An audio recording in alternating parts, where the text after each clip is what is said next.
You're watching Edie Lust Reviews.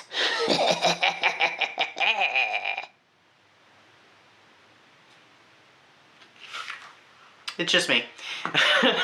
Hello, I'm E.T. Lewis and welcome back to my channel and welcome to spooky season. Well, it's already been spooky season technically since July 5th. At least that's what the official announcement was by whoever decides these things, but it was all over the internet, so if you missed it, spooky season's been going on since July 5th. But we're in Halloween season, so it is October. Happy October to everybody. Happy autumn to everybody. And in case you didn't realize, this month we have Friday the 13th. So I'm doing the Friday the 13th franchise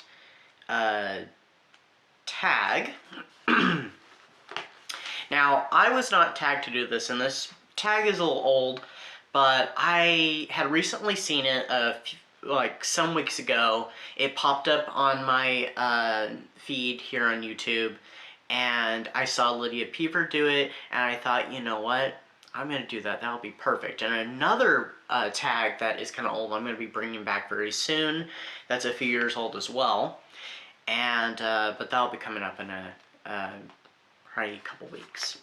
So there are 13 prompts to this, my favorite number. Let's get started. Oh yeah, by the way, this was created by Matt Wall. So thank you, Matt Wall, for creating this very fun tag. And let's get started. Part 1, a book where the mother is the villain. Now, I haven't read many books like that where the mother is the villain, so I'm going to go with Flowers in the Attic by V.C. Andrews. It's kind of my go-to. Part 2, a book in the backwoods. I'm going to go with Code Red by R. St. Clair because it does take place kind of in the backwoods, kind of a hick-like area and stuff, kind of hillbilly-ish. But it's an awesome read, full of action, got some humor in there, lots of vampires, lots of gore, and it's just a crazy novel. Part 3, a book with a masked character. Now, I haven't read many books with masked characters before, but I have read the Halloween novelization by, was it Richard Curtis or Curtis Richards? One of them is his real name and the other is his pen name, but yeah, which features, you know, serial killer Michael Myers in it, and it was the novelization of the film Halloween from 1978. And it's not a bad novelization, and it's a little more violent than the movie is and stuff, so just a little more extreme. Not that the film's that extreme, but the book's just a little extreme. Just a little bit. Part 4, a book with the best final chapter. I'm not sure, I'm gonna slightly tweak this one. I hope this counts. I'm gonna go with book with like the best ending to it, and that is My Best Friend's Exorcism by Grady Hendrix. I absolutely loved the ending of this book. It was so heartfelt, it was so perfect for these characters and for this story. It was so sad, so heartwarming, and it did bring me to tears. It's one of the few books I can remember for sure it making me cry or nearly cry, and yeah, it had a great ending. So I'm going to go with My Best Friend's Exorcism. Part 5, a series book that changes its protagonist from the first book. Well, this one's kind of easy. I'm going to go with some Anne Rice with this one, and it's The Vampire Lestat. Of course, in the first book in the series of the Vampire Chronicles, the main character, the protagonist, was Louis. Well, in the second book, and most of the books that follow, Lestat is our main character. Part 6, a book with someone or something resurrected from death. I'm going to go with a book I recently read, and that is I Am Legend. There was a few characters that did come back from the dead, that did seemingly die and were resurrected as vampires.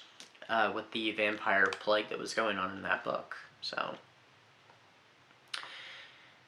Part 7, a book with a character with telekinesis. Again, I haven't read many books with telekinesis in it. Only one, and that would be Carrie by Stephen King. I know it's a bit of a cop-out answer, but it's the only one I've read. And I very much enjoyed Carrie. I should review Carrie at some point, or at least reread it and review it. But yeah. Part 8, a book that takes place in New York. I'm drawing a little bit of a blank on this one, but I think the beginning of, I think at least the beginning of, because I can't remember the setting offhand, The Golden Unicorn by Phyllis A. Whitney takes place in New York. Now, granted, that book is not a horror novel, but it is very creepy, very spooky, definitely something you could read at this time of year. It's a gothic romance and gothic mystery. Very creepy book, and it features a lot of doll heads in it, so it's a bit spooky, and I do believe it starts out in New York, so. Part 9, a book that takes place in hell, or has something to do with the occult. I'm going to go with The Hellbound Heart by Clive Barker, because there's definitely some hellish stuff that goes on in that book, and there's definitely the, Lamarckian configuration, which is an occult item. Part X, or Part 10, a book that takes place in space. Not read many books that take place in space, so I'm gonna go with, not a horror book, but A Princess of Mars by Edgar Rice Burroughs. It takes place on the planet Mars for the most part. And it's a very interesting kind of sci-fi fantasy, more fantasy book, but it's very entertaining, and it's one I want to reread someday. And actually I want to finish up the first 3 books of that series, because they're kind of a trilogy. Part 12, a book that is a retelling. I'm going to go with another book I read recently this year, and it's right behind me actually in the spiderwebs. It's In Nightfall by Susan Young. It is a retelling, a YA retelling of The Lost Boys. So it's a vampire novel. And I actually have reviewed it. Do check that review out if you get a chance. And do check out that book. It is a lot of fun. And Part 13, a book that you found in a thrift or antique shop. I found this at a flea market and antique shop, and I haven't read it yet. It's A Long Fatal Love Chase by Louise May Alcott. It's, I think, her only gothic romance, and it was published posthumously, actually. So, I did find this book. Alright, now I'm going to tag a couple people, and if you don't want to do this tag or are not interested in doing this tag, that is perfectly fine. And also, I'm going to open this tag up to everybody else who, if you have done this tag and you would like to redo it, if you have not done this tag and you'd like to do it, tag your it. But the people I'm going to tag in particular are Bad is Red 2, Dark Violet Dreams, The Secret of Nem, David's Book Reviews. I hope everybody's going to have a great October, and I hope everybody had a great September. Yeah, let the spookiness and Halloweenness, go full force. Since we're heading toward Friday the 13th, I'm actually rewatching all the Friday the 13th movies. I haven't seen all of them. Like, I haven't seen Jason Goes to Hell, and I haven't seen Jason X, but I've seen all the other ones, so I will not be rewatching the last movie that Jason appeared in. No, not that one. Sorry. I will be watching the remake. I have seen that one.